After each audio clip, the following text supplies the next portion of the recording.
చెప్పేది ఎందుకండి? 1,87,000 కోట్ల రూపాయల అప్పు. మళ్ళీ రేపు మంగళవారం 5,500 కోట్ల అప్పు.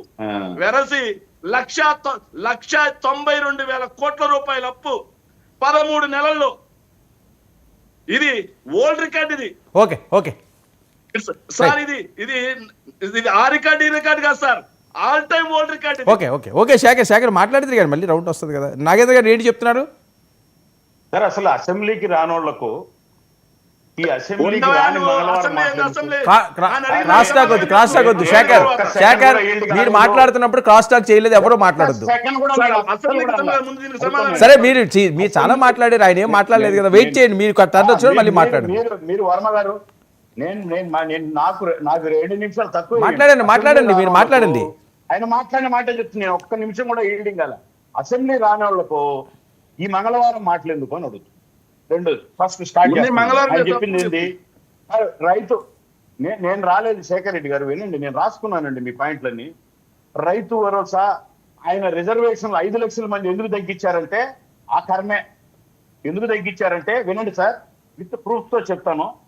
రాయలసీమలో దళితులకు రిజర్వేషన్స్ వచ్చినాయి, కాపుల రిజర్వేషన్లు వైసీపీ గవర్నమెంట్ లో. కాపులు అంటే ప్రతి రెడ్డికి ఇక్కడ సర్టిఫికెట్ లో కాపు అని ఉంటుంది. కడప కలెక్టర్ ఆఫీస్ లో వస్తే నిరూపిస్తాయి.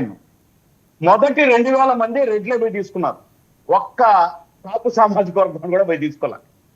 కలెక్టర్ దగ్గరికి పోయి 10 మంది రిక్వెస్ట్ చేసుకుని, అయ్యా వాళ్ళ సర్టిఫికెట్ లో కాపు అని ఉంటుంది, వాళ్ళ పేరు రెడ్డి, వాళ్ళకి ఇవ్వకూడదు, ఇవి ఇచ్చింది బలిజలు, తెలగలు, ఒంటర్లు, కాపులు కానీ సర్టిఫికెట్ ఇస్తే 2,000 మందిలో అప్పుడు కలెక్టర్ తలబొట్టుకున్నాడు. ఇది ఈ విధంగా ఎంతమంది. తర్వాత వినండి సార్, వికలాంగుల పెన్షన్లు దాదాపు ఒక్క కడప జిల్లాలోనే 3,800 మంది మాకు చూడు మూగు అని చెప్పి సర్టిఫికెట్లు తీసుకొని వికలాంగ పెన్షన్ పొందినారు. కొంచెమన్నా మానవత్వంలో వాళ్ళే కూడా ఇటువంటి పెన్షన్లన్నీ ఆయన అన్నాడు. ఈకేవైపీస్ ఎగిరెగిరి వీటన్నిటిని ఎగిరెగిరి దంచినారు. ఏదైతే కార్యకర్తలు లబ్ధి చేరాలని నెలకాలు ఆఖరికి వితంతు పెన్షన్లు కూడా, వితంతు కాని మహిళలు కూడా వితంతు పేరుతో రాసి పెన్షన్లు తీసుకున్నారు సార్ వీళ్ళు. ఇవన్నీ కట్ చేయక అలాగే కొనసాగించాలా? ఎంత దారుణం అంటే అది 4 లక్షలు తగ్గించారు. కోత ఎందుకు పెట్టారు? 100% ఏ విధంగా దారి లేక వర్మ గారు చిన్న సవరణ. నేను మాట్లాడింది రైతు భరోసా, ఆయన మాట్లాడింది వికలాంగుల పెన్షన్. నేను అడిగింది రైతు భరోసా, రైతుల గురించి అడిగా, ఆయన వికలాంగులు. శేఖర్ ఒక్క నిమిషం ఇచ్చేయండి, ఇస్తాను మీకు, మీరు రాసుకోండి.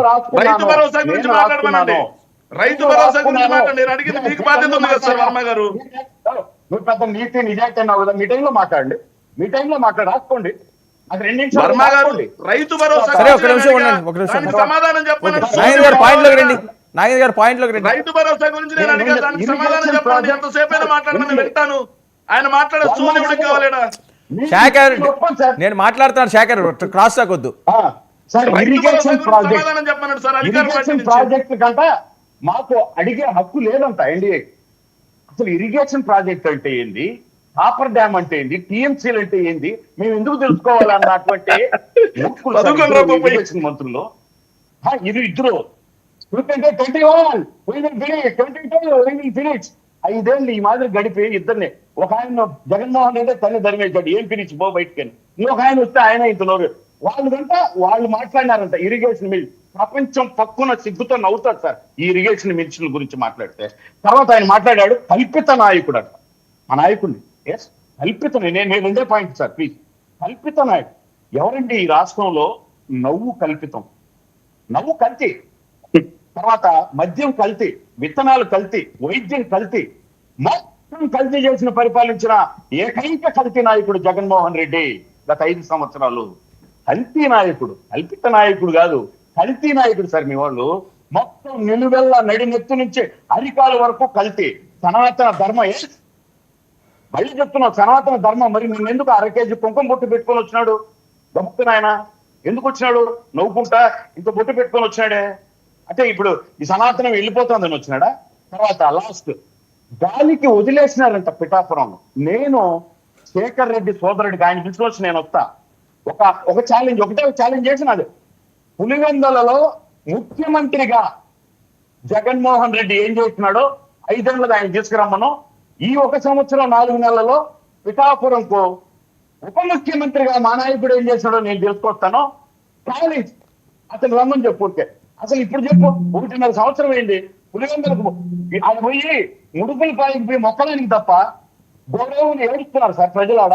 ఎందుకు గెలిపించినామని చెప్పి ముడుపుల పాయితో తండ్రికి పోయి మొక్కుకొని వచ్చేయడానికి తప్ప పులివెందుల ప్రజలు చూడుకోండి సార్ వాళ్ళ కష్టాలు. 5 సంవత్సరాలు ఇచ్చిన భార్య బిడ్డల యొక్క బంగారు నగలు తాకట్టు పెట్టి చేసిన పనులు రాక వాళ్ళపై ఆదుకోమని మన నాయకుడు ఒక కౌలు రేటుకు 1 లక్ష ఇచ్చాడు కదా. మన సొంత కార్యకర్తలు కదా, తలా 2 లక్షలు ఇచ్చి వాళ్ళ సొంత నియోజకవర్గంలో ఇచ్చిన ఆదుకోమని మళ్ళీ ఈయన చెప్తున్నారు మా నాయకుడు ఇది, మా నాయకుడు అదే. ఎస్,